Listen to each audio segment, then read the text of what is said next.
আমাদের সমাজের মধ্যে আরো কিছু নিয়ম নীতি আছে। যে মনে করেন একজনের একটু পাতলা পায়খানা হয়েছে, এখন দেখবেন তার বাড়িতে আর কাউকে যেতে দেয় না। দেয় যেতে? কি আরে ওই লোকের পাতলা পায়খানা হয়েছে, তুমিও যদি তার বাড়িতে যাও তোমারও পাতলা পায়খানা হবে।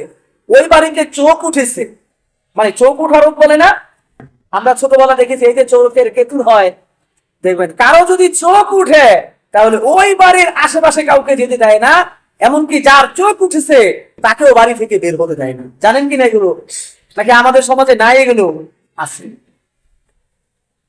মানে তারা মনে করে যে একজনের পাতলা পায়খানা হইলে, একজনের চোখ উঠলে বা একজন অসুস্থ হলে এই ব্যক্তির অসুস্থ তার শরীরে ঢুকে যাবে, এই জন্য তার আশেপাশে কেউ ভিড়ে না।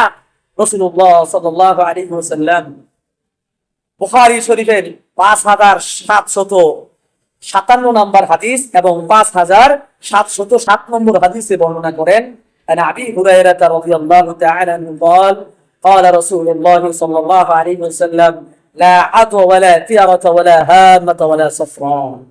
রাসূলুল্লাহ সাল্লাল্লাহু আলাইহি ওয়াসাল্লাম বলেন যে ছোঁয়াচে রোগ বলতে কিছু নাই।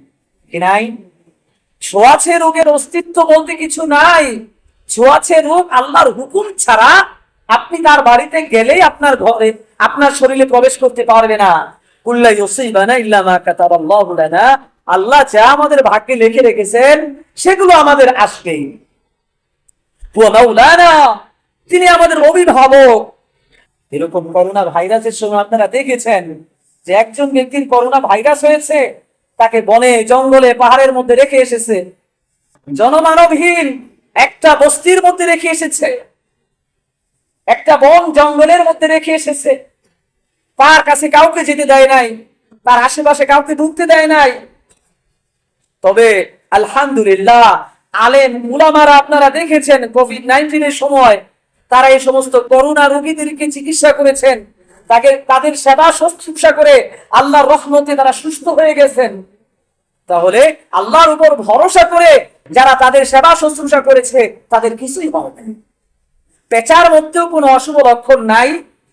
পেঁচা চিনেন? পেঁচা মানে জাহিলি যুগের একটা ধারণা ছিল যে কোন ব্যক্তি যদি মারা যায়, কাউকে যদি মারা হয়, অন্যায় ভাবে মারা হোক বা যে কোনো ভাবে মারা হোক, হওয়ার পর ওই ব্যক্তির রূহ একটা পেঁচার রূপ ধারণ করে। বুঝতে পারছেন? জাহিলি যুগে মানুষ এটা মনে করত, আর তার বাড়িতে এরকম ঘোরাফেরা করতো যে আমার মৃত্যুর প্রতিশোধ নাও, আমার মৃত্যুর প্রতিশোধ নাও, এরকম করতে থাকতো। বুঝতে পারছেন? তারা এরকম ধারণা করত।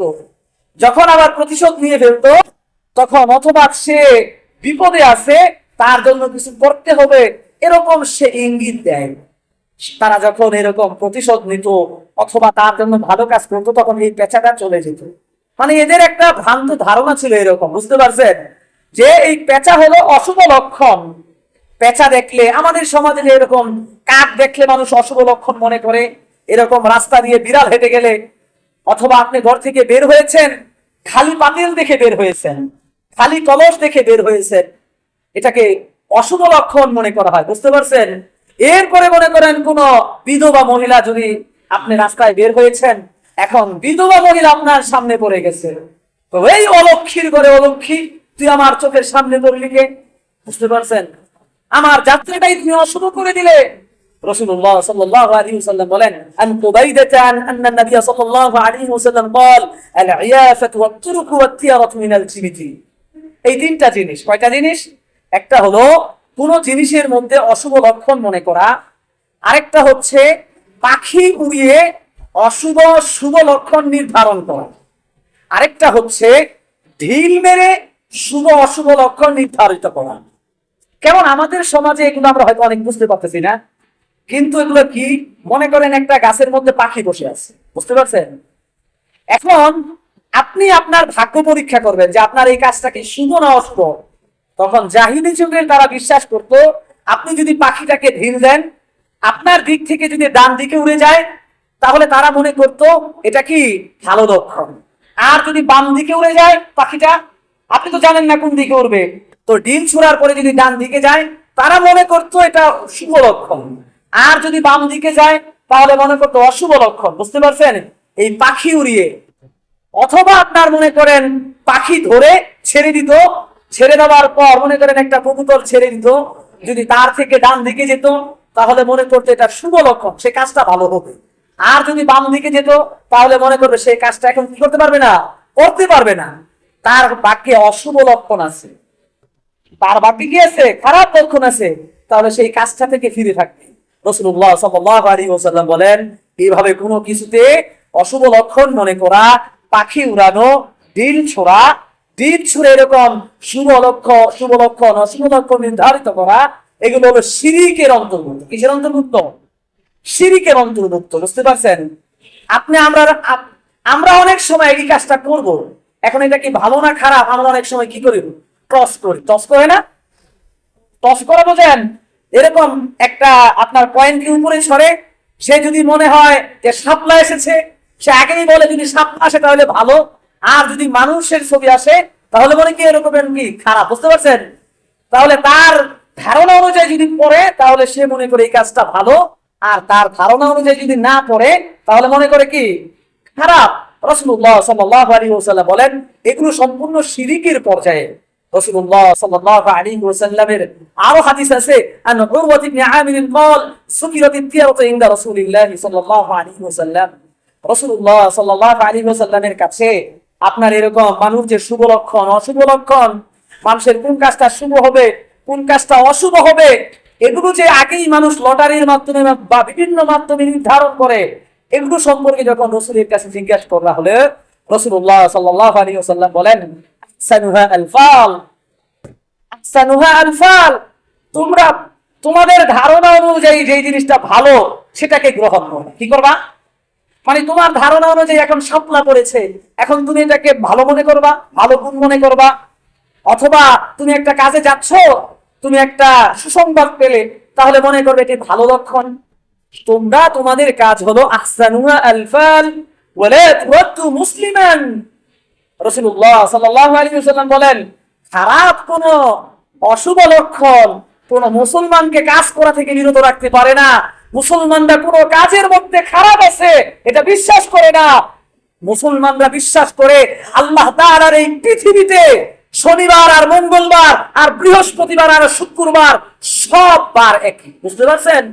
আমরা যে শনিবারকে খারাপ মনে করি এবং শুক্রবারকে শুভ লক্ষণ মনে করি, যে শুক্রবারে করলে কাজটা ভালো হবে এমন কোনো বিষয় নয়। শুক্রবার আর শনিবার আল্লাহ তাআলার কাছে সব বারই সমান। আপনি যেই কাজ যেদিন করতে মন চায় সেদিন করতে পারেন, এখানে কোনো সমস্যা নাই। ইয়ামসাসকাল্লাহু বিদুররিন ফালা কাশিফা লাহু ইল্লাহু। আল্লাহ তাআলা বলেন সূরা ইউনূসের 107 নম্বর আয়াতে আল্লাহ তাআলা বলেন যে তোমাদের যেই বিপদ আসার সেই বিপদ আল্লাহ ছাড়া কেউ রক্ষা করতে পারবে না। তোমাদের যেই জিনিসটা ভালোবাসার পৃথিবীর কোন শক্তি সেটাকে তোমার বিরুদ্ধে নিতে পারবে না। বুঝতে পারছেন? তাহলে বুঝা গেল আমরা একমাত্র ভরসা আল্লাহর উপরই করব, এবং এরকম ভালো লক্ষণ খারাপ লক্ষণের প্রতি আমরা লক্ষ্য করব না। রাসূলুল্লাহ সাল্লাল্লাহু আলাইহি ওয়াসাল্লাম বলেছেন যে এখন যদি দেখো ফাইদা রাআ আহাদুকুম মা ইয়াকরাহু, রাসূলুল্লাহ সাল্লাল্লাহু আলাইহি ওয়াসাল্লাম বলেন যে তোমাদের যদি অপছন্দনীয় কোনো কিছু তোমাদের কাছে পড়ে তাহলে তোমরা একটা দোয়া করো। সেই দোয়াটা কি? আল্লাহুম্মা লা ইয়াতি বিল হাসানাতি ইল্লা আনতা ওয়া লা ইয়াদফাউস সাইয়্যাতি ইল্লা আনতা লা হাওলা ওয়া লা কুওয়াতা ইল্লা বিল্লাহ। এই দোয়াটা তোমরা পড়ে তোমাদের যদি খারাপ ধারণা কোনো কাজে মনে হয় তোমরা আল্লাহর উপর তাওয়াক্কুল করে সেটা করতে থাকো। আল্লাহ তাআলা ওই বিপদ আপদ যা আছে সব কিছুকে দূর করে দিবেন। বুঝতে পারছেন? এই জন্য আমরা আল্লাহ তাআলার উপর একমাত্র ভরসা করব, আমরা একমাত্র আল্লাহ তাআলার উপর সব কাজে মনোযোগী হব। আমরা শুভ লক্ষণ অশুভ লক্ষণ এগুলোতে বিশ্বাস করব না। সমাজের এই সমস্ত অপসংস্কৃতি কুসংস্কার ভ্রান্ত ধারণা, আমাদের দাদি নানীদের এরকম ভ্রান্ত ধারণাগুলো যদি কোরআন হাদিসের সাথে বিরোধী হয় তাহলে আমরা তাদেরকে বুঝাবো যে কোরআন হাদিসে এর কোনো দলিল প্রমাণ নেই, এগুলো কোরআন হাদিসের বিপরীত, এগুলো শিরকি কাজ, এগুলো করা যাবে না।